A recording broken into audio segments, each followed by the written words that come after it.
It's time for us to move forward, have a seat. We're ready to start this evening's session. And you can bring a little food with you if there's any left.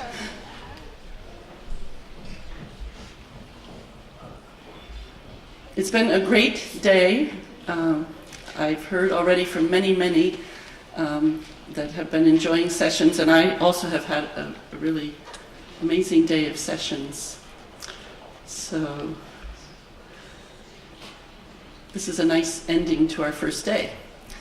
And we can look forward, I'll fill in the time while you're sitting, to remind you that we start again tomorrow in this room at 8:30. And there will be breakfast in the Graduate School of Education building beforehand, as there was today. So if you go early, you can get a little something before you come here at 8:30.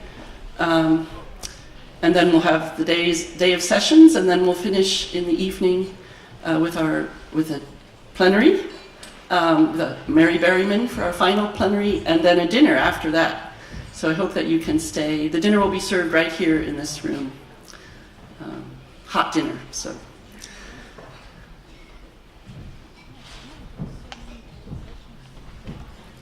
Brought my wine up, that's kind of informal. Okay, I think we're almost ready. So this evening, I have the great pleasure of featuring two of my wonderful colleagues, Stanton Wortham, who's going to introduce our speaker, Professor Kathleen Hall, but I think she always goes by Kathy, who have both been my colleagues here at the Graduate School of Education in the Education, Culture, and Society program, which was the program that Fred Erickson was affiliated with. So those of you who are interested in a little bit of the history of the forum, the heritage from Fred Erickson to me in terms of convening the forum and his division, Education, Culture, and Society, has been held down wonderfully by Stanton Wortham and Kathy Hall over the years, with some help from some others, but they've been real mainstays and also mainstays for the forum. So it's a great pleasure to have them coming up to the podium. And we'll start with Stanton, who's going to introduce Kathy.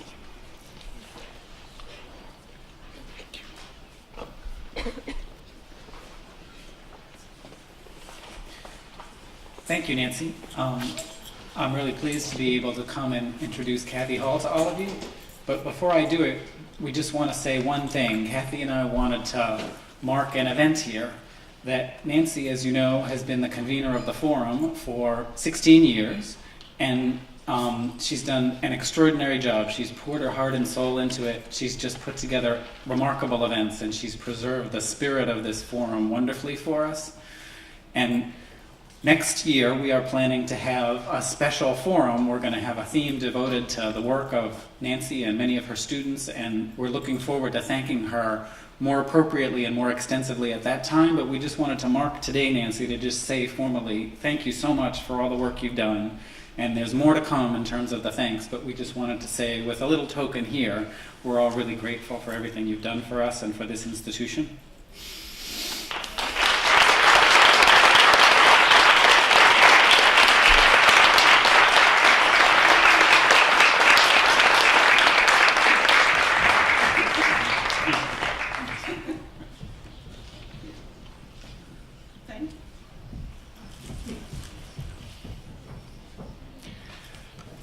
So it's nice to see you all. I'm really happy to be able to introduce my colleague, Kathy Hall. That Kathy has been a member of our faculty for a long time. I won't say exactly how long, but she's been here a couple of years longer than I have.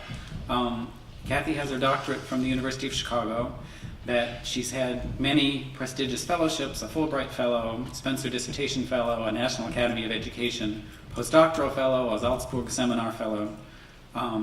She also has appointments here at Penn in anthropology and sociology. Kathy is a very interdisciplinary person, that she has the respect of colleagues in so many different places. I always find myself going around campus. A couple years ago, I was asked to give faculty response to some undergraduate papers that were put together for the Democracy, Constitutionalism, and Citizenship seminar, a cross-university event. And so I showed up at that event, and I'm working with these students in political theory, which is something I know nothing about, but they asked me to do it. And of course, Kathy had done it 2 years before, and everybody was saying, you have really big shoes to fill, that Kathy did such a wonderful job, and I hope that you can live up to the standards that she set. And I find myself going and talking to the chair of the history department about potential hires and joint hires and things, and it turns out that she's in a reading group with Kathy, and she's talking to me about how she had dinner with Kathy the other day, and there are so many colleagues around campus who have such great respect for Kathy. They really appreciate her mind and her work and what a wonderful person she is. And so the interdisciplinary character of what she does strikes me as particularly important. In her own research, she did work on sick youth in Britain. She's worked on immigration, citizenship, globalization, always with a focus on the construal of others and otherness and how people present themselves and are construed by various folks in the host societies. She's also done a lot of work on neoliberalism, education policy, which is what she's going to share with us today. She's been a very sought-after advisor and mentor that doctoral students always say that Kathy is so smart, so on target, so supportive. She has the capacity to be critical, to push people hard, but be extraordinarily warm and supportive at the same time, which is an unusual combination of characteristics. She's won various teaching awards here, but most notably the Provost's Award for Distinguished Teaching and Mentoring, which is a university-wide competition. You know, a couple of thousand of us are eligible for that award, and Kathy won that several years ago. The most important thing to me, though, Kathy as a colleague, is the complexity of her thought and the trustworthiness of her judgment. That when you talk to Kathy about an intellectual problem, you know that she is going to have thought about and read about and will consider the historical context, the cultural context, developmental context, the relevant transnational processes, the various conceptual accounts. She's going to have thought carefully about how to frame this problem in a sophisticated and complex way. She's one of the colleagues I have that I really trust her judgment implicitly. If I can't go to a job talk, if I can't manage to review a dossier for an admissions file, I will always believe what Kathy says to me when she says to me, you know, this is the one, this is what we need, or this one I'm really not sure about. It's a rare thing to have someone whose intellectual judgment you can trust like that. And I've always felt that way about Kathy. So I'm very pleased to have the chance to introduce her, and we're really looking forward to your talk.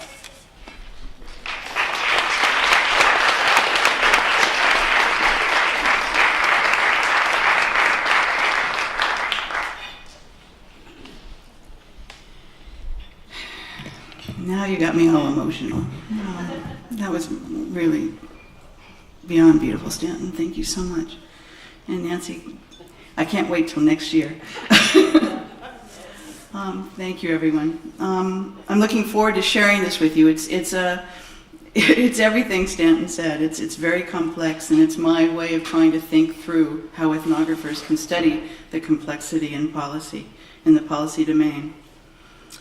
This year, the Ethnography Forum has chosen to focus on a quite timely as well as immensely complex problem. Our theme, as you all know, is inequality, poverty, and education, an ethnographic invitation. One of our aims for this year's forum is to reflect on the role that ethnographic research can play in the current educational policy landscape, one in which a complex array of policies, as well as players, are powerfully transforming public education, particularly in districts where large numbers of students of color are growing up in poverty. How can ethnographers capture this complexity, the messiness, multiplicity, uncertainty, and unintended consequences of current school improvement efforts? What has become in large part a quest to quantify teacher quality has drawn together an increasingly complex assemblage of researchers and policymakers, test producers and philanthropists, educators and activists supporting conflicting policies and reform agendas. Gaining insight into this complexity is clearly critically important because districts and schools, superintendents and principals, teachers and their students, all are situated at the interface of these improvement efforts. The work of schooling has become, in large part, a matter of negotiating these often countervailing and continually shifting managerial strategies. A central challenge in studying educational policy terrains ethnographically, then, I argue, is finding ways to theorize this complexity. In my time with you this evening, I'd like to explore how ethnographers might begin to conceptualize the complexity among educational reform efforts animated by what anthropologist Tanya Murray Lee has described as the will to improve. What theories can assist us in conceptualizing the workings of power and knowledge and the nature of politics within top-down school improvement efforts? And what theoretical lenses might provide the greatest explanatory power? Our forum plenary speaker, who many of you enjoyed hearing this morning, Dr. Angela Valenzuela, has been a pioneer in conducting ethnographic research on educational policy. She has long been involved in important publicly engaged ethnographic work on the politics and responses to high-stakes testing and accountability in Texas public education in particular. My interest in studying educational policy ethnographically is inspired by her path-breaking work, as well as that of others who have contributed to creating the relatively new field of the anthropology of educational policy. Scholars such as Nancy Hornberger, another pioneer in the field, Jean Anyon, Bradley Levinson, Peg Sutton, Chris Gutierrez, Lisa Rosen, Pauline Littman, Amy Brown, who's here with us tonight, Ted Hammond, among others. What I want to explore more specifically, however, are insights that might be gained by bringing educational anthropology into conversation with theoretical developments in science and technology studies, as well as in medical anthropology. Recent work in educational anthropology has begun to deploy quite productively theoretical formulations from science and technology studies to investigate assemblages, infrastructures, and networks within educational policy interventions, as reflected vividly in Jill Koyama's path-breaking work drawing on actor network theory, and I think Jill's here this weekend too. My focus on the broader landscape of educational policy is also influenced by the work of anthropological colleagues studying the policy terrain of global public health and their innovative approaches to studying complexity in the public sector, approaches that seem to me to be quite valuable analytically for studying educational policy domains. For as medical anthropologist Jal Beal and our colleague at Penn, Adriana Petrina, describe, the challenge in studying the field of global public health is to capture ethnographically a complex policy space, or as they put it, the quote, open source anarchy around global health problems, a policy space in which new strategies, rules, distributive schemes, and the practical ethics of healthcare are being assembled, experimented with, and improvised by a wide array of deeply unequal stakeholders. Sound familiar? So how do we as educational ethnographers confront a similar challenge in studying the current policy domain in public education? I'll explore this challenge from the perspective of the dynamics, some of the dynamics set in motion historically by the Elementary and Secondary Education Act. So to begin, a bit of history. In the United States and across the globe, the history of public education has been a story in large part of the quest to improve schooling so that education, rather than contributing to the reproduction of social inequality, might serve as a vehicle for challenging inequalities and providing poor children in particular with roots out of poverty. This will to improve schooling and the effort to fight poverty, as well as racial inequality more broadly, was the original impetus for the passage of the Elementary and Secondary Education Act. As many of you know, the Elementary and Secondary Education Act was signed into law in 1965. It was a centerpiece of President Johnson's war on poverty. The act fundamentally shifted the role of the federal government in the governance of education, which until then had been largely under the local district as well as state jurisdiction. The original Elementary and Secondary Education Act consisted of 5 titles. More have been added as amendments, and it's currently under review for reauthorization as we speak. Title I provided compensatory funding for schools with a high percentage of students referred to at the time as, quote, educationally deprived. Over the past 50 years, ESEA has been amended and reauthorized many times, most recently in the form of Bush's No Child Left Behind Act, of course, in 2001, which was last reauthorized in 2007. Across this history, various techniques have been deployed in a continual effort to evaluate federal education policies and programs to render education visible and technical and thereby measurable and improvable. Increasingly, over the past 20 years, federal education policies and government policies more generally have sought to be more rigorously data-driven and evidence-based. For from the findings of the randomized field trials aiming to determine which educational interventions work, to value-added measures attempting to assess teacher quality on the basis of student test scores, educational value and success are increasingly established on the basis of what is assumed to be quantifiable and therefore measurable. ESEA's history provides a window on what Foucault refers to as a process of problematization. A process of problematization is how a problem comes to be defined as a problem in relation to particular schemes of thought, diagnoses of deficiency, and promises of improvement. Problematization involves a set of discursive and non-discursive practices that make something enter into the play of true and false and constitute it as the object for thought, whether in the form of moral reflection, scientific knowledge, political analysis, etc. Across the history of ESEA, a process of problematization is evident, one in which various schemes of thought, diagnoses of the problem, as well as hopes for and promises of improvement, have been deployed and recombined within diverse assemblages.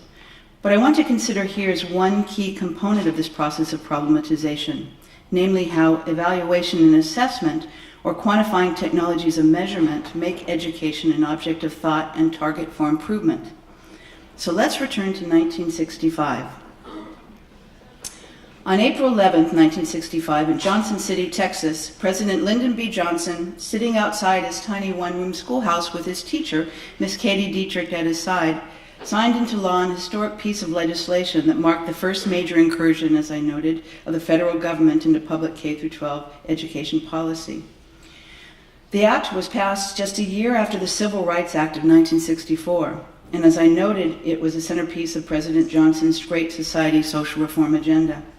The moral grounding of the act resonated with the powerful Supreme Court statement in its 1954 Brown ruling on school segregation, upholding the principle of equal educational opportunity. The vision reflected in the act encompassed a commitment to ending poverty, addressing the enduring effects of racial segregation, and making material, through the investment of resources, the principle of equality of opportunity. Johnson articulated this vision powerfully in a speech he gave in Congress on March 1965, a month before ESEA became law. All Americans must have the privileges of citizenship, regardless of race. And they are going to have those privileges of citizenship, regardless of race.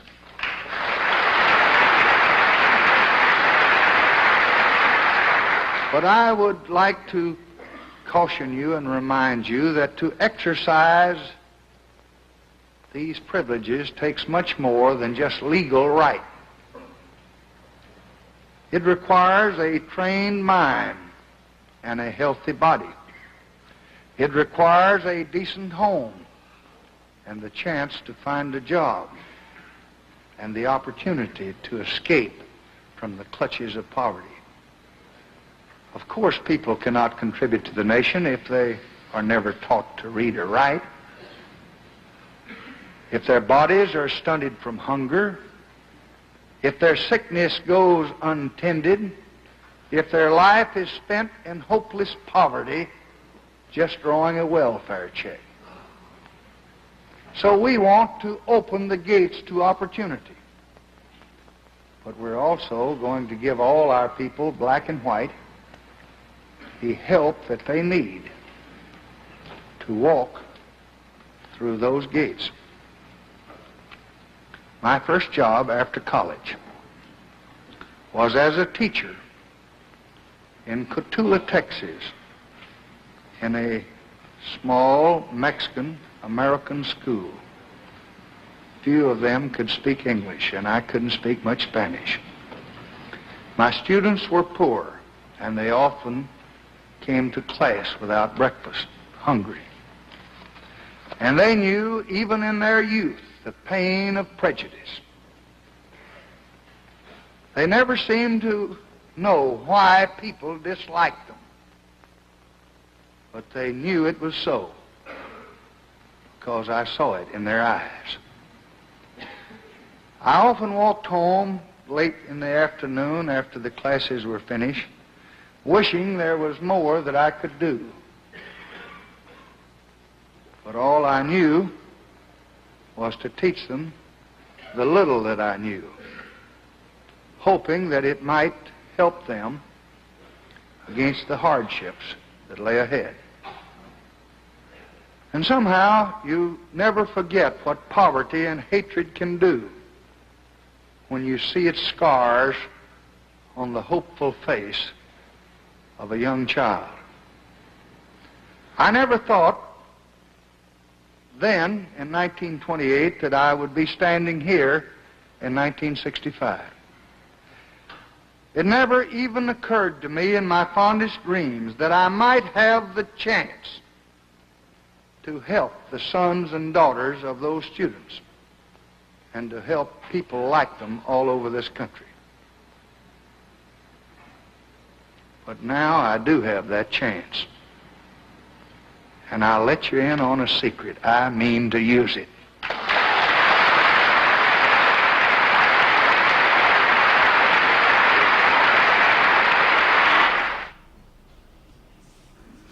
As has been well documented, Johnson's ambitious war on poverty had to be abandoned before the battle had actually begun. The year before, in August 1964, the U.S. had begun massive bombings as well as the ground war in Vietnam. The first contingents of combat Marines arrived just 1 month before ESCA became law. And in that same year, in 1965, on Bloody Sunday, 600 civil rights marchers were beaten and arrested by local and state police in Selma, Alabama. Malcolm X would be assassinated in 1965, and 6 days of violence would erupt in Watts.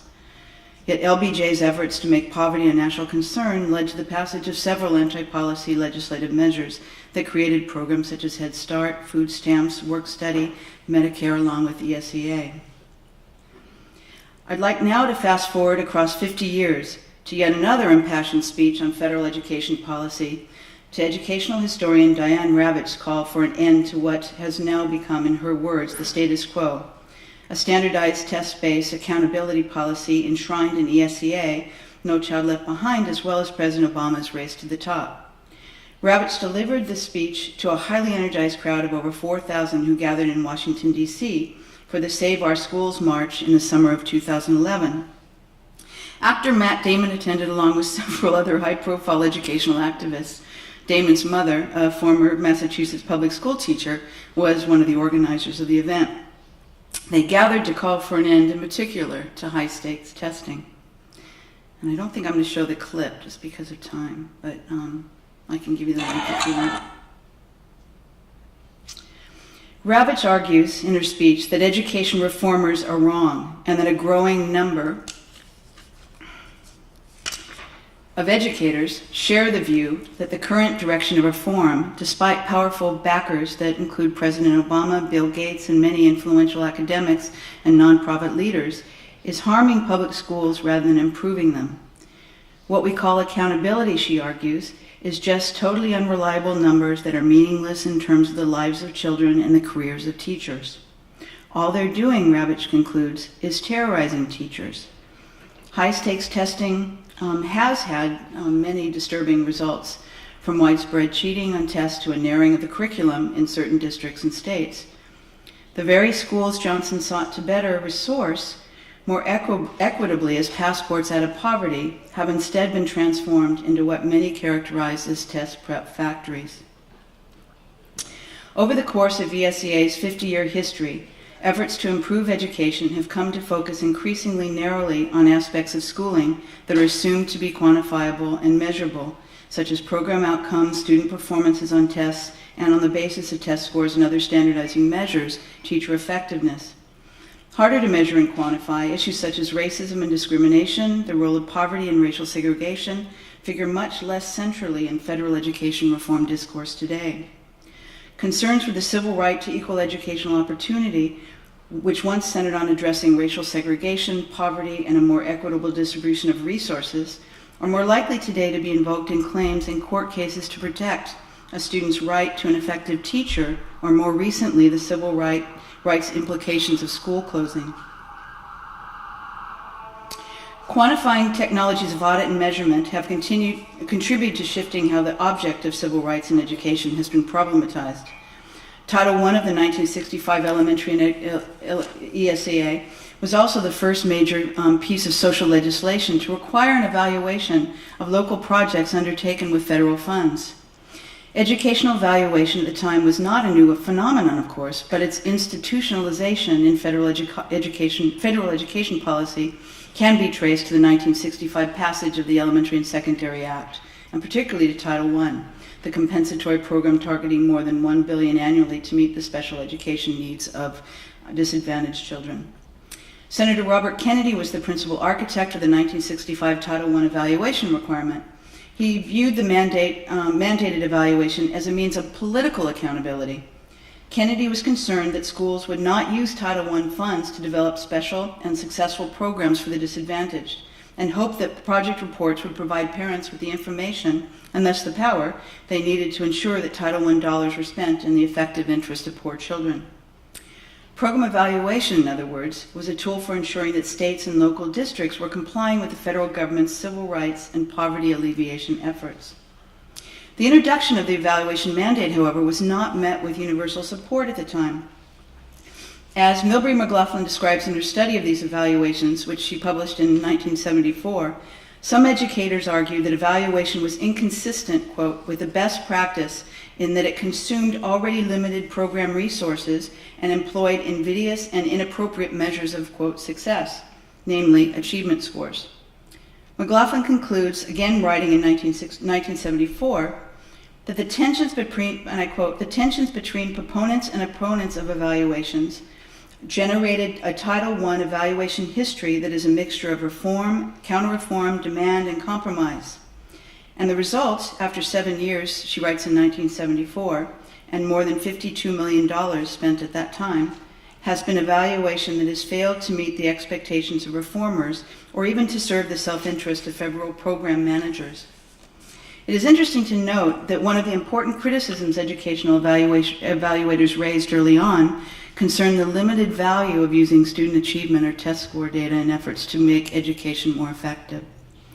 So, 50 years, and I would hate to venture how many billions of dollars later, we find ourselves still debating how best to assess the value and impact of federal investment in efforts to address inequity in education, or how best to render the process of education visible, legible, and technical.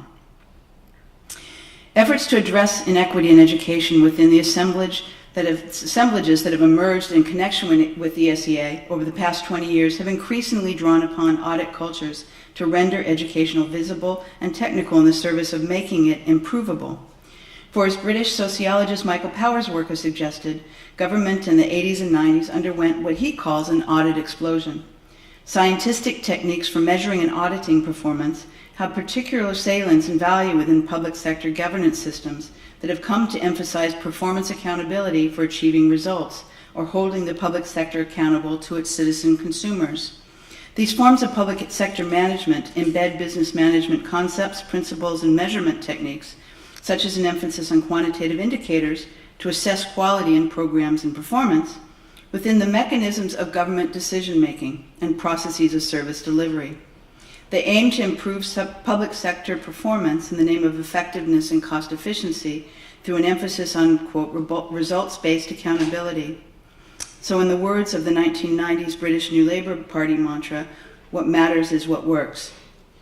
These techniques of governance became a taken-for-granted political good enshrined within legislation ranging from the Clinton administration's 1993 National Partnership for Reinventing Government to British New Labour's Modernizing Government Policies introduced in 1999, and the Bush administration's No Child Left Behind 2001 Education Reform Act, of course. Similar techniques have remained central within Obama's administration's approach to accountability and governance, as evident in Race to the Top, the Government Performance and Results Act of 2010, as well as the administration's blueprint for reauthorizing the Elementary and Secondary Education Act. There has been a tendency in anthropological research, however, to define audit culture as an instance of neoliberal governmentality. Within these studies, forms of managerialism, like audit culture, are conflated with neoliberalism or market fundamentalism in analyses of what is then referred to as neoliberal governmentality. Yet, attributing developments associated with ESEA and associated policies to the power of neoliberal governmentality, I will argue, is problematic in two central ways.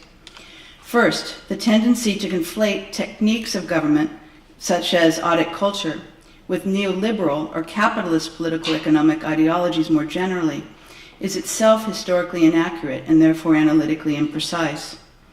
For as the work of anthropologists such as Martha Lamplin has shown, who works in Hungary, efforts to standardize the performance of laborers through scientific management has long been central to processes of industrialization, socialist and capitalist alike. A second line of critique relates to how power has been conceptualized within theories of neoliberal governance, specifically in deployments of Foucault's concept of governmentality. Anthropologist Stephen Collier has argued that the concept has tended to suggest totalizing analyses because of its association with Foucault's earlier formulations of power knowledge and how knowledge defines the conditions of possibility for certain ways of thinking and acting, which, if deployed in a simplified form, can result in a totalizing claim.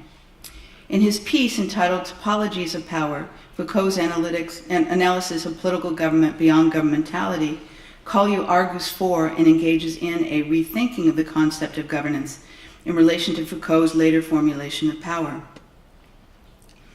Collier makes a case for what he calls a topological analysis of power, one that draws upon the conceptual vocabulary Foucault introduces in his later work, notably in Security, Territory, and Population and The Birth of Biopolitics.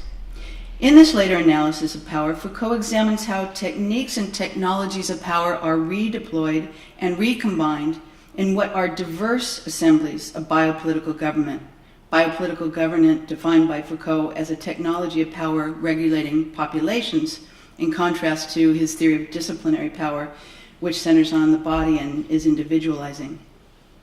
And I quote, "In the frame of a topological analysis," Collier explains, "it is precisely the specific activity of thought, rather than simply the productive power of knowledge or of discourse, that would have to be examined to understand the processes of recombination and reproblemization through which contemporary government is being refigured." The space of power that a topological analysis reveals is produced through multiple determinations and hence is not reducible to a single totalizing knowledge power regime. Given the dynamism and multiplicity at work within this space, Collier argues, there is no reason to assume that the resulting governmental assembles will be read as playing out some internal logic of neoliberalism in any simple way. So how did Foucault conceptualize this activity of thought within processes of problematization? He clarifies his formulation in an interview he did with anthropologist Paul Rabinow in May 1984, which was conducted shortly before Foucault's death. For a domain of action, a behavior to enter the field of thought, he explains, it is necessary for a certain number of factors to have made it uncertain, to have made it lose its familiarity, or to have provoked a certain number of difficulties around it. These elements result from social, economic, or political processes. To one single set of difficulties, several responses can be made. But what must be understood is that what makes them simultaneously possible. It is the point in which their simultaneity is rooted. It is in the soil that can nourish them all in their diversity and sometimes in spite of their contradiction. The work of history of thought would be to rediscover at the root of these diverse solutions the general form of problematization that has made them possible, even in their very opposition, or what has made possible the transformation of the difficulties and obstacles of a practice into a general problem for which one proposes diverse practical solutions. Very clear, right?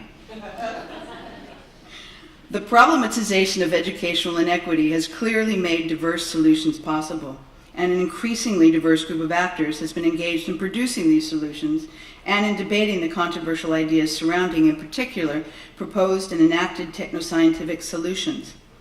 Problematizations, in other words, engage a public in an activity of thought.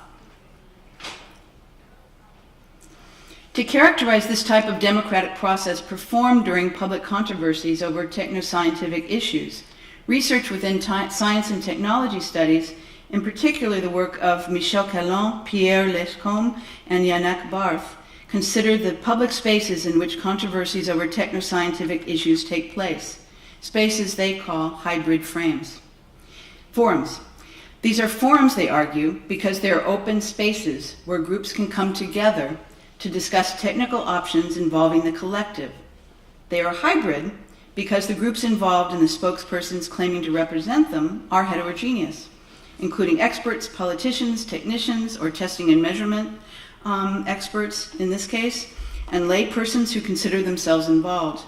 They're also hybrid because the questions and problems taken up are addressed at different levels and in a variety of domains, from ethics to economic, and include various scientific and technological fields of knowledge. The transformation of an effort to address poverty and racial inequality through education into a quest to quantify educational quality and teacher quality more specifically reflects the transformation, I argue, of a social and political problem into a technical one. This in turn has engendered what Calon et al. Refer to as a socio-technical controversy around which a hybrid forum has emerged. For as they explain, this kind of socio-technical controversy is on the increase. Socio-technical controversies are, they argue, an appropriate response to the increasing uncertainties engendered by the technosciences, response based on collective experimentation and learning. Contrary to what we might have thought some decades ago, science and technological development has not brought greater certainty. On the contrary, in a way that might seem paradoxical, it has engendered more and more uncertainty. The resulting public controversies surrounding technical interventions for social problems like high-stakes testing, I argue, increase the visibility of these uncertainties. The process of addressing uncertainty by turning a social or political problem into a technical one, however, is not a linear process. For inevitably, whether the controversies are related to such issues as nuclear waste, health concerns such as HIV/AIDS, or the issue I'm examining today, educational inequity, the controversies engendered by these uncertainties go far beyond solely technical questions. One of the central things at issue in these controversies, Calon et al. Explained, is precisely establishing a clear and widely accepted border between what is considered to be unquestionably technical and what is recognized as unquestionably social. The line describing this border constantly fluctuates throughout the controversy.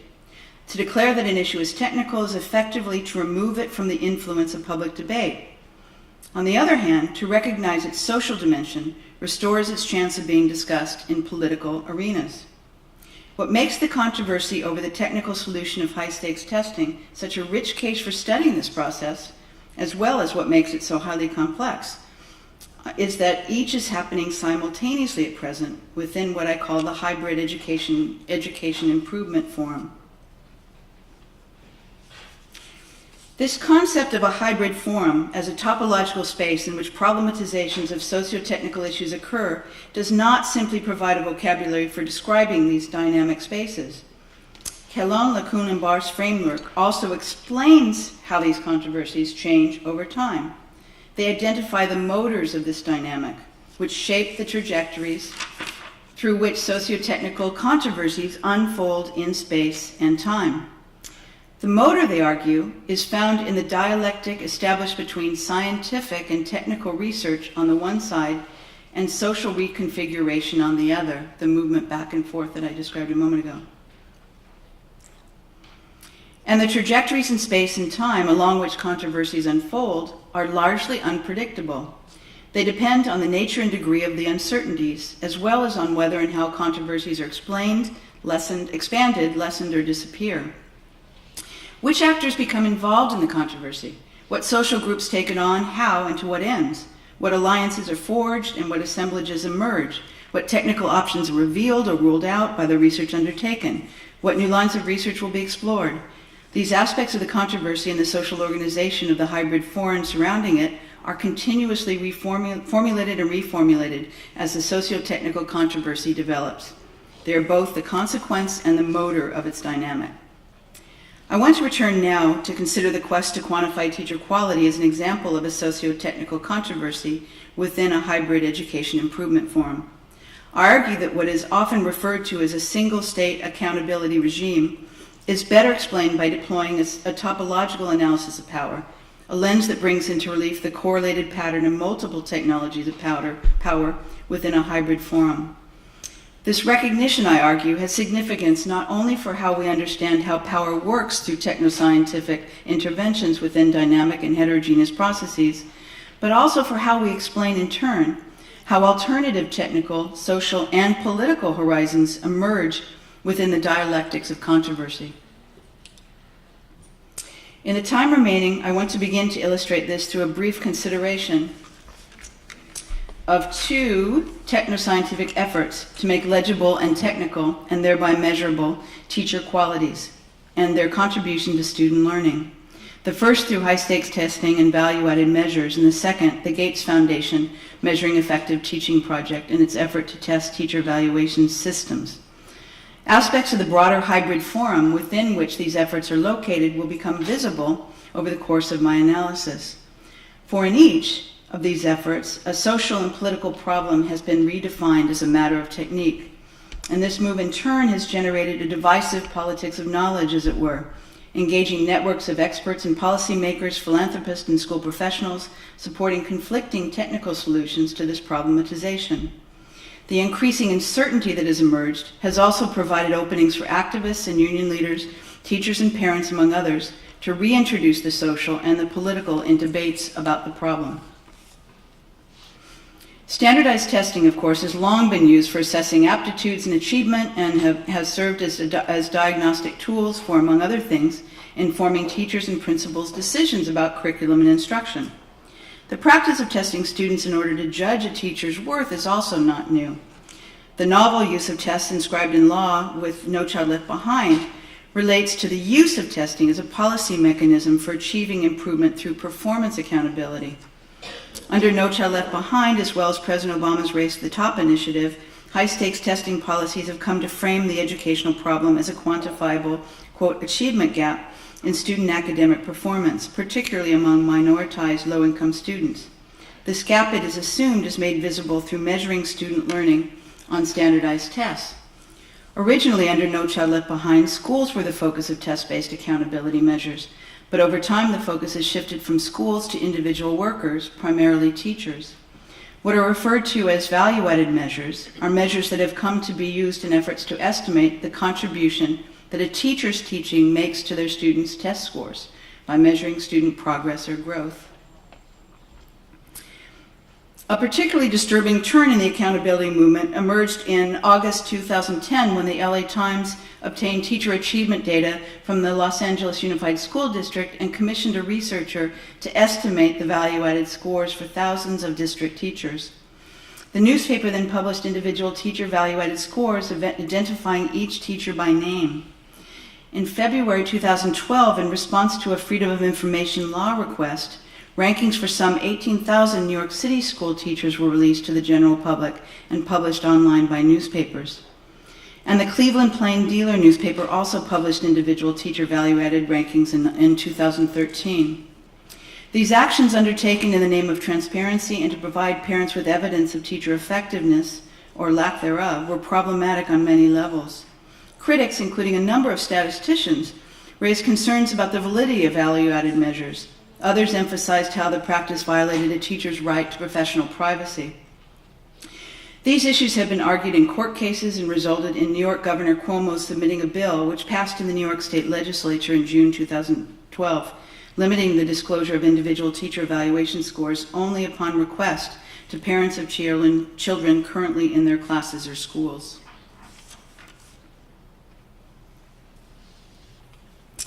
Economist Douglas Harris, who has written extensively on value-added measures, argues judging teachers by this measure alone, as was the case in the LA Times reporting as well as the others, ignores three major problems, which I'll let you read yourselves since these types of arguments have been circulated widely. A requirement of state funding under President Obama's Race to the Top initiative, as I have noted, is that a large percentage of teacher evaluations be based on standardized test scores. States across the nation have been engaged in efforts to develop new teacher evaluation systems, including multiple and diverse measures of teaching quality. A vast industry has grown up around these efforts, a veritable army of largely quantitative experts, evaluators, evaluation consultants, and test and protocol producers. And in the broader hybrid forum, a large pool of quite brilliant educational scholars and quantitative methodologists, all sharing a will to improve, are dedicating immense amounts of time and intellectual energy to improving this improvement effort. In study after study, they examine ever more rigorously what Stephen Rodenbush argues are the three key factors underlying the intense debate over value-added scores: bias, precision, and relevance. The quest to quantify teacher quality continues to produce arguments and counter-arguments, reports and challenges to reports, furthering old and generating new technical solutions to the controversy in a hybrid form growing increasingly more complex. Yet for the most part, the socio-technical controversy and the technical solutions produced continue at this stage to focus on teachers and their teaching as the target of this technical solution. The Bill and Melinda Gates Foundation has, of course, become a central player in this quest. In fall 2009, the foundation launched a two-year, $50 million Measures of Effective Teaching project, a project they describe as, quote, a research partnership between 3,000 teacher volunteers and dozens of independent research teams. Oops. The project is founded upon the premise, and note the qualifier, in school, that despite decades of research suggesting that teachers are the most important in-school factor affecting student learning, an underlying question remains unanswered. Are seemingly more effective teachers truly better than other teachers at improving student learning, or do they simply have better students? And improving student learning here, of course, is measured by test scores, another issue I'll return to in a moment. The MET project is animated in part by a concern with something that states are also grappling with, namely how to build new feedback and evaluation systems that support teacher growth and development. These teacher evaluation systems deploy multiple types of measurement tools to produce, quoting from the final MET report, information that recognizes the complexity of teaching and is trusted by both teachers and administrators. To that end, the Measures of Effective Teaching project set out to investigate how a set of measures could identify effective teaching fairly and reliably. Approximately 3,000 teachers, as I noted, volunteered to open their classrooms up for this work in 6 predominantly urban school districts across the nation. The project also brought together partners from a wide range of institutions, from Harvard, Stanford, maybe not so wide, Harvard, Stanford, and the University of Chicago, among others, to RAND, the Educational Testing Service, the National Board for Professional Teaching Standards, and the New Teacher Center, among others. In effect, creating a wide-ranging assemblage of actors within this one project. The project researchers collected a vast amount of data on 5 different measures of effective teaching: standardized tests, classroom observations. 4 lessons were videotaped each year in each participating teacher's classroom, which has resulted in over 20,000 videotaped lessons. New assessments of teachers' pedagogical content, knowledge for teaching mathematics and English language, teacher surveys about the quality of the working conditions in the schools and the amount of instructional support they receive, and student surveys about their experience in the classroom and the teacher's ability to engage them in course material. The project utilized 2 forms of student assessment: the state tests used in each district and supplemental assessments designed to measure higher order conceptual thinking. Student assessment data was used to calculate 2 value-added estimates, one for state standardized assessments and one for the supplemental assessments, in order to determine how highly each of the other measures of effective teaching being tested by the MET project correlated with improvements on standardized student assessments.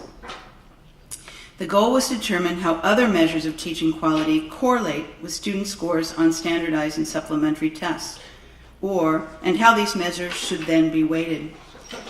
And thus, controversially, the controversial practice of using standardized tests to measure student learning was supported implicitly in this project. To determine causality, project researchers conducted a randomized experiment. The aim was to see if the students randomly assigned to the teachers identified as more effective on the basis of this composite measure would actually perform better at the end of a school year, again on standardized tests. The composite measure included classroom observations, student surveys, and a value-added measure, or what they call student achievement gains based on STACE assessments. They found that, quote, on average, the 2009-2010 composite measure of effective teaching actually predicted 2010-2011 student performance as measured by test scores. Or, in the words of the Met report, teachers previously identified as more effective caused students to learn more.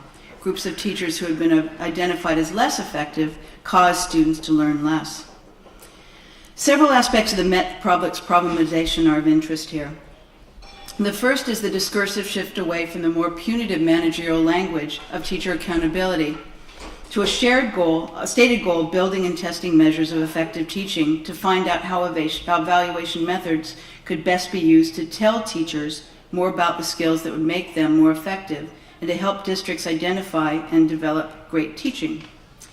Teachers here are positioned as partners in the research, yet the knowledge gained is still used to tell teachers more about the skills that make them most effective, and it is still the districts that need help identifying great teachers. Regardless of the teachers' role as partners in research, the actions are still done primarily to teachers, largely from a distance and top down. Second, the Met Project findings, particularly the assertion that the composite measure of teacher effectiveness can predict causally student performance as measured on test scores, has itself incited controversy and further technical analysis and debate, forged on methodological grounds. So in a sense, the Met Project assemblage has itself become a force for increased controversy, furthering existing threads and initiating new debates within the hybrid forum. And third, the quest to quantify teacher quality here becomes a quest not simply to refine a single measurement tool, such as value-added measures, though these are included, but to determine if and how disparate and multiple measurement tools can reliably be used together to measure teaching fairly and consistently. Because teaching is complex, they argue, no single measure can capture the complete picture of a teacher's impact. In a recent study, GSE's new dean, Pam Grossman, and a team of researchers have followed up on this issue of teaching complexity and correlations between data gathered from multiple measures of teaching quality. Their study productively focuses on an issue that has direct and quite significant practical implications for districts, principals, and teachers attempting to use data produced by the multiple measures included within state teacher assessment systems. The team used metadata to examine, quote, how the relationship between one observation protocol, the protocol for language arts, teaching, and observation, which they helped develop, and value-added measures, how it shifts when different tests are used to assess student achievement. They found in particular that Plato factors designed specifically to identify ambitious instructional practices are especially sensitive to which test is used to construct value-added measures. Their analysis highlights in a subtle yet powerful way a significant social dilemma that emerges at the interface of measures measuring different teaching qualities. With the advent of Race to the Top and other policy initiatives, they argue, and I quote, states and districts are literally racing to develop teacher evaluation systems that use multiple measures of teaching quality. Most of these systems include some form of standardized classroom observation, as well as value-added measures of student achievement gains. As states face the decision of how to weigh these different forms of evidence to create an overall composite score for evaluation purposes, researchers have been investigating the relationships among multiple indicators of teacher quality, generally finding, they argue, modest to relatively low correlations between observational data and value-added measures. The lack of a strong relationship between different measures of teacher effectiveness, they argue, creates a dilemma for teachers and districts and a puzzle for the field. Districts that have invested in teacher evaluation systems with multiple measures face the challenge of helping teachers improve, even as the measures themselves point in different directions. For example, a student assessment of more basic skills, and I'm still quoting, may reward teachers who reduce the complexity of a task and coach students on multiple choice responses. Such a teacher is unlikely, however, to score well on an observation protocol that values intellectual challenge. Research in turn, they conclude, puzzle over the fact that the mechanisms they expected to help explain student achievement, the quality of instruction, is so modestly related to outcome. In any system of teacher evaluation, they conclude, policymakers will want to consider the alignment between their theories of instruction, measures of teaching practice, and the outcomes measured by standardized tests. So this puzzle concerning the lack of a strong correlation among measures and measures pointing in different directions, I argue, also reflects the ontological multiplicity produced by these disparate techniques of measurement, or the multiple educational realities that are produced in the deployment of multiple measurement techniques. The disjuncture they identify too may very well provide an opening for introducing the social, in this case, a validation of qualities of teaching and curriculum that can be observed but not easily quantified, and insert this back into the socio-technical controversy. So to conclude, so we can get back to wine and food, or bed after a long day. In an article entitled The Uses of Neoliberalism, anthropologist Jim Ferguson poses a question that gets to the heart of what I've been exploring here. If we can go beyond seeing in neoliberalism an evil essence or an automatic unity, he suggests, and instead learn to see a field of specific governmental techniques, we may be surprised to find that some of them can be repurposed and put to work in the service of political projects very different from those usually associated with that word. If so, we might find that the cabinet of governmental arts that is available to us is a bit less bare than first appeared, and that some useful little mechanism may be nearer to hand than we thought. The consideration of educational governance in relation to a topological analysis of power in processes of problematization within hybrid forums begins, I argue, to set the parameters for just this kind of rethinking. How might the simultaneous existence of diverse technologies of power in the dialectic between technical and social figurations of the problem produce conditions for an opening for thought, in Foucault's sense, that shifts how education inequity as a problem is produced? I want to end my presentation tonight with what I see as an instance of one such opening, a powerful example of the reintroduction of the social and the political into this problematization, and one that illustrates as well as strategic reappropriation of the term of accountability. The clip is from the testimony that Jia Li, a teacher at the Earth School in New York City, gave last month during the Senate committee hearing on the impact of No Child Left Behind's testing and accountability. Quote, multiple choice, I quote her now, multiple choice, high-stakes testing have reliably padded the profits of educational corporations, she argues, draining tax dollars, but have been unreliable in measuring the diversity of students' capabilities and learning. The use of these same tests in evaluating teachers is, simply put, statistically invalid. In New York State, at least, these tests have changed from year to year. The cut scores have changed from year to year, which makes them flawed and invalid. When parents and educators have voiced concerns, they've been accused of coddling. I want to challenge that assumption. The great crime is that the focus on testing has taken valuable resources and time away from programming, social studies, arts and physical education, special education services, and ELL programs. At my school, we no longer have a librarian, and our parent association works full-time to fund the needed arts and music programs that are not covered by our budget any longer. And we are one of the lucky schools. What about schools where parents must work to just survive? There is nothing more painful to watch or forced to be complicit with than the minimalizing that is happening in our schools. Teachers, students, and parents are finding themselves in a position of whether or not to push back or leave. So who is left to receive these tests and accompanying sanctions? Who are the children receiving scripted curricula while losing recess physical education and all other enrichment programs? I want to remind folks that the Latin root of assessment means to sit alongside. Until we have teachers and policymakers sitting alongside and getting to know our students in our classrooms in deep and meaningful ways, we cannot fully understand the state of public education. And I sit here as a sole female, and this is a field dominated by women. No corporate-made multiple choice test will give you that data. Last year, I decided that I'm obligated and accountable to my students and their families, and that is why, as a teacher of conscience, I will refuse to administer tests that reduce my students to a single metric and will continue to take this position until the role of standardized assessments are put in their proper place. We just celebrated the life of Martin Luther King Jr. In his letter from a Birmingham jail, King affirms, "One has a moral responsibility to disobey unjust laws."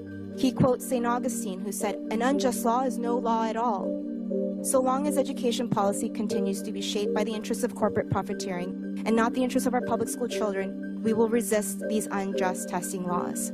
I am hopeful that we can sit alongside each other and do the hard work of answering the questions most central to our democracy. What is the purpose of public education in a democratic society? How can we ensure that all children receive enriching and equitable education? And how do we support teachers and schools in carrying out their missions to educate all? She continues on in her testimony to conclude that, and I quote, "It is time to abandon faulty business assumptions in public education. Let us abandon stack ranking of our children in schools. We need future generations to explore problems that have far more complex solutions than a multiple choice test. Let us do the work of teaching and help us hold state officials accountable for delivering on funding as promised through the Elementary and Secondary Education Act." GLE's testimony brings the focus back in part to the issue of poverty, segregation, and resources.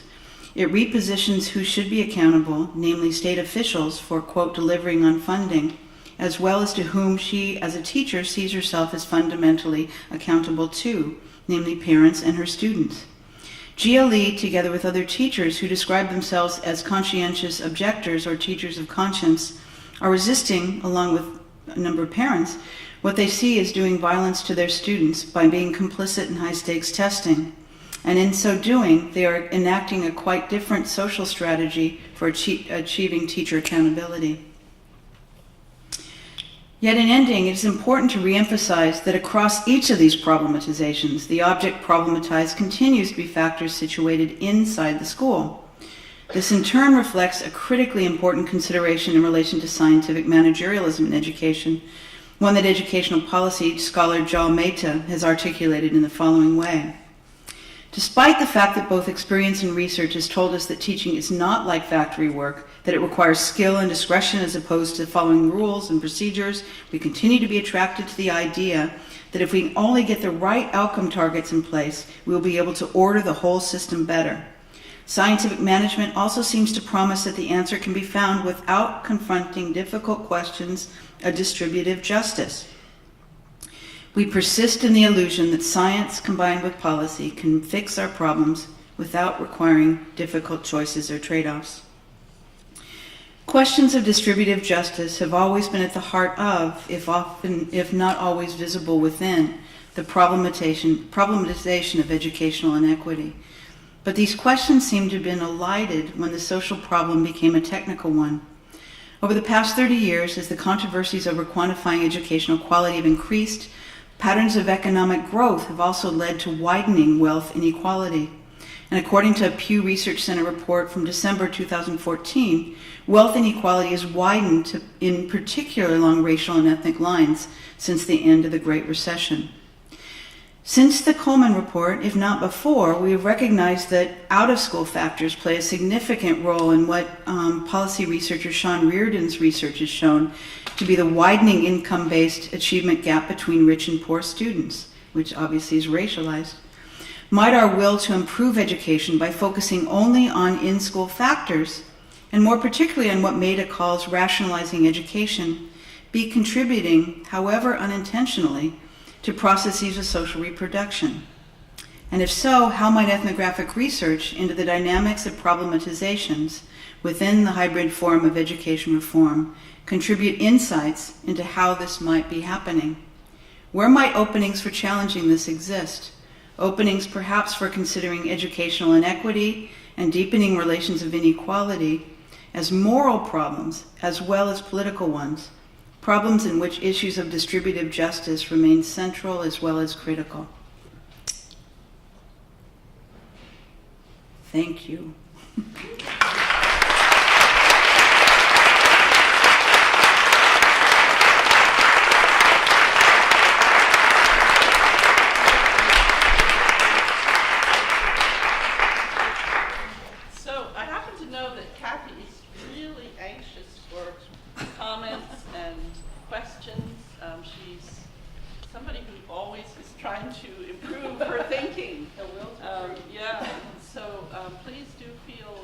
invited to comment. We have about 15 minutes before we officially end our session. So, and I think there's a microphone behind it. over here. So, so get your question.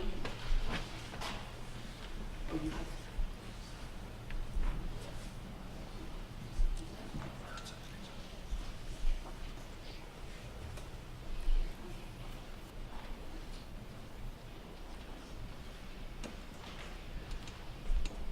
Be brave.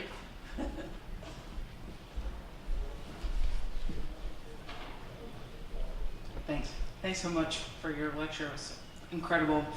And I don't know if there's an answer to this question. When I come to conferences like these, when I study, I feel like there's an answer. But unfortunately, you know, listening to your ideas, it's illuminating. It reveals something hidden, but it's not an answer, and it's not like a barrier against despair, which I think is, I mean, just in the sessions today, in my own life, there's a sense of like, we don't have enough money to fight, you know? So how do you protect yourself against despair? besides the peanut.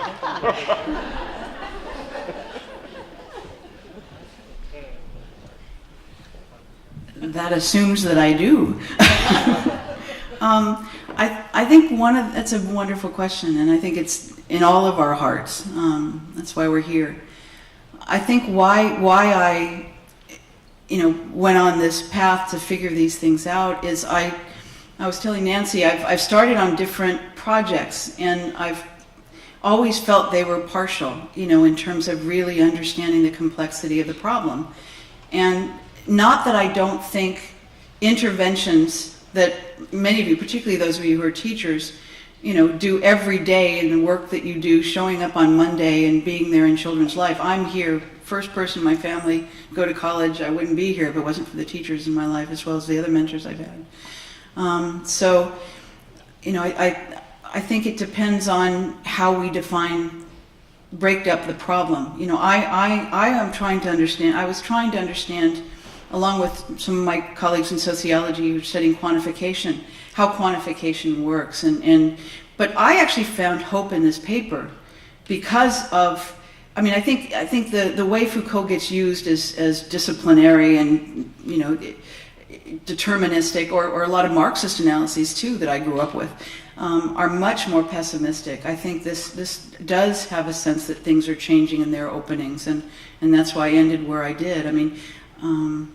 I think it shows the complexity is about constant change and dynamics. So if we can be involved in part of that and see those openings to be able to redeploy and reuse concepts and categories like accountability, as well as the work that many of you are doing with your students to help them to reappropriate language and understand the power of how it works, as well as think about how politics work in these ways. I think that's where I am right now, but I definitely have my pessimistic days. Thank you.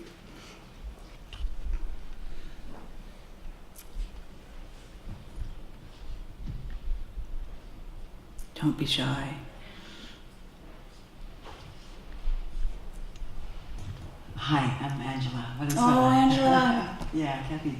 Great presentation. Oh, thank you. Yeah, and I struggle with these things as well, because I always feel... But you've been doing them, though, not just yeah, impressively. And it seems like you have to have different conversations depending on your audiences, right? And so Yeah. you're dealing with a community, it's like you have to break it down and say, look, we're addressing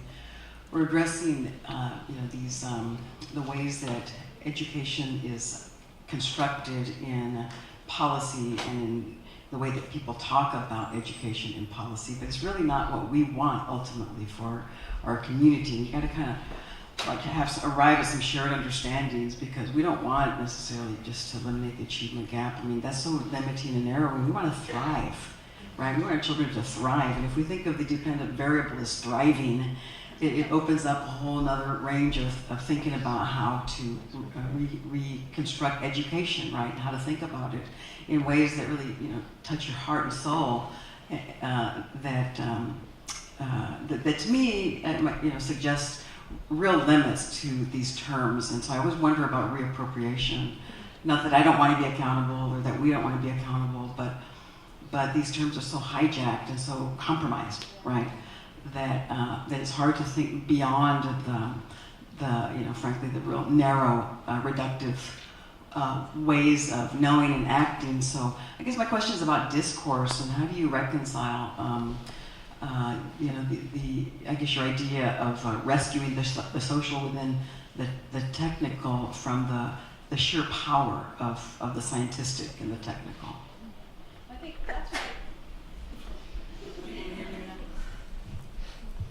That's why I'm drawn to a lot of work in science and technology studies, because it's dealing, and Jill, are you here? No, probably.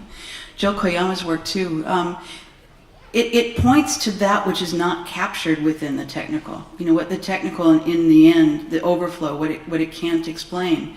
So there's always then that possibility of change, of people organizing around, what the technical doesn't capture, and how the technical fails because it doesn't fully capture that. So I think that too is a moment of hope. But I do also sometimes feel like I should just go and study something that's completely outside of the way power works, because I do think there's a danger of in redeploying terms of having them be slightly reproductive. I think that we continue in that cage too if we're thinking in those ways, right? Yeah. So, thank you.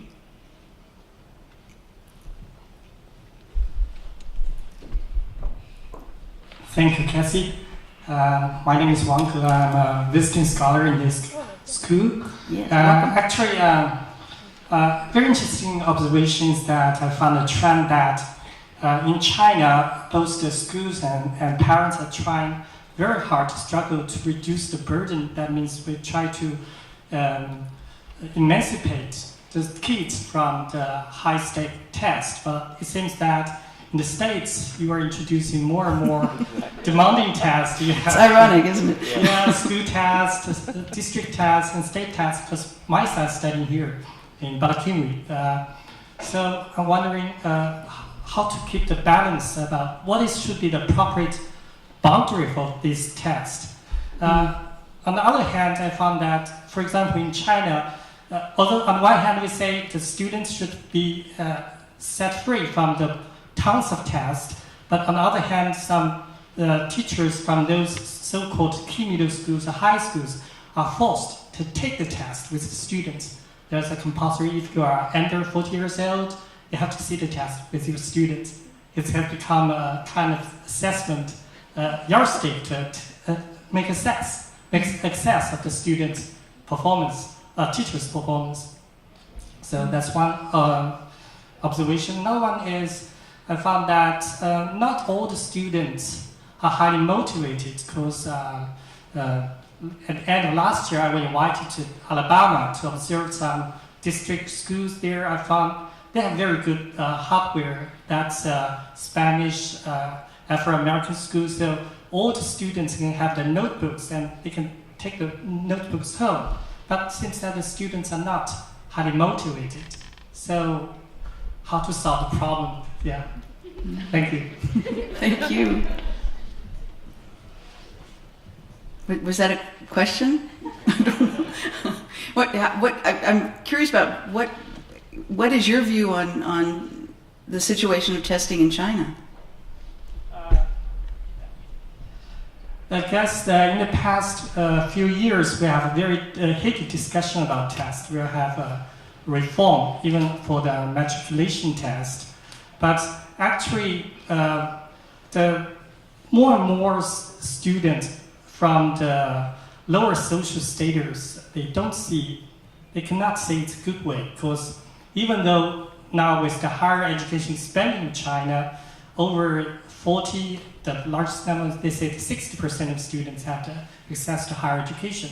But the problem is what they've learned are not relevant to their employment market. They cannot find a job when they graduate from schools, but now we have 6 million students, they are out of job. So I don't think that this kind of test is really effective. But if we talk about to lower the threshold for those multicultural, multilingual student, language minority students, but for the society, for the employment market, the benchmark is very demanding. So for the public, in public domain, for the government, they can say we have an equal opportunity to hire people, but for the private sectors, no way. So well, I'm very confused about this power relationship, how to inform the education policy. Yeah. And obviously the history is so different in China, the history of the exam. Yeah. Any other questions? Or?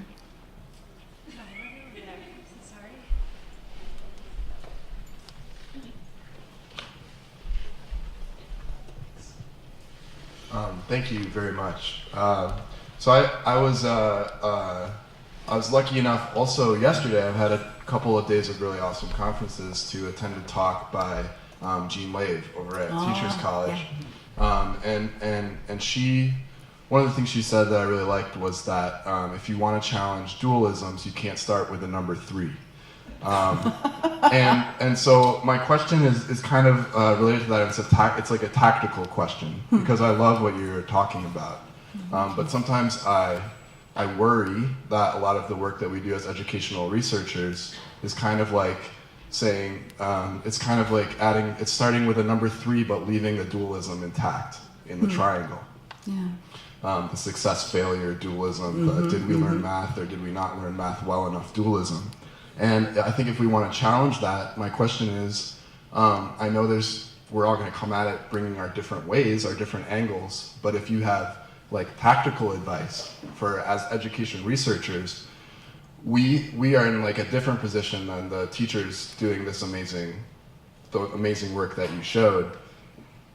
Do you have advice in terms of our role as researchers of education for how to approach challenging that dualism? Yeah, I think, Ray McDermott and Hervé Rennes' Successful Failure, I think, is a brilliant, what's the article, that Adam, where they just very carefully show what the teacher missed because of their definition of success and failure in terms of what Adam was able to do in his classroom. I think with what I'm trying to do here, it would I don't think I might be wrong, but I don't necessarily, I think I'm trying to avoid dualisms or, so it would be looking ethnographically at the controversies and the different ways that problems are defined so that you can bring attention and shed light on what is missed in these efforts. There's also something I've become very interested in, but people like, obviously, Paul Rabinow, and there's a recent article that I found, just read by George Marcus, who wrote Ethnography, Thick and Thin, as well as Writing Culture, and thinking about different ways of doing ethnography in relation to not just the kind of way we think about action research and partnership, which I think is a very important form of ethnographic research, but with technology and what technology affords, a different way of using the material that we're gathering. Kim Fortune, who's done a lot of science and technology kinds of studies, has created an archive of the Asthma Archive, I think it's called, of the various documents that she's gathered. So it's rethinking the way in which we're conceptualizing as we're gathering data, and also working in labs with scientists, or maybe I've actually thought about learning how to do randomized field trials. I asked Bob Baruch if I could sit in his class. He said, "Why would you want to do that?" But studying the technique so that we can see, like Ray did so, and his colleagues did so brilliantly with Adam, what is being missed, as well as taking seriously, not just doing critique. I think a lot of anthropologists in particular, not that critique isn't important, but it doesn't show that alternative. So I'm trying to think through new ways of doing ethnographic work, of partnering or being involved in rethinking the process in ways that technology affords. Does that make sense? And so that we can be part of helping to create these openings. And a lot of you are doing this kind of very innovative work already with performance, and I'm sort of a more traditionally, trained anthropologist who's finding my way out of that, I think. So, did that answer your question? Sort of? How do